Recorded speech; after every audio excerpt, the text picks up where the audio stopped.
नमस्कार मित्रांनो, हे पाहू शकताय की आता ढग यायला सुरुवात झाली आहे आणि जूनची आज 5 तारीख आहे।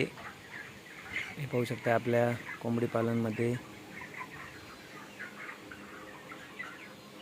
कोंबड्या कशा उन्हाच्या शांत बसल्या, त्यासाठी आपण फॅन पण लावलेले आहेत जागोजागी। खूप ऊन पडलेलं आहे।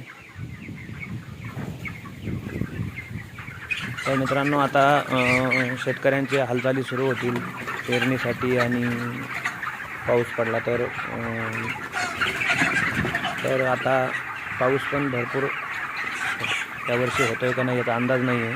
गेल्या वर्षी खूप कमी होता, त्यामुळे कुठल्याही प्रकारचे पीक जास्त झाले नाही। पण यावर्षी पाऊस चांगला झाला तर बरं होईल, कारण यावर्षी खूप हाल झाले आहेत पाण्यासाठी।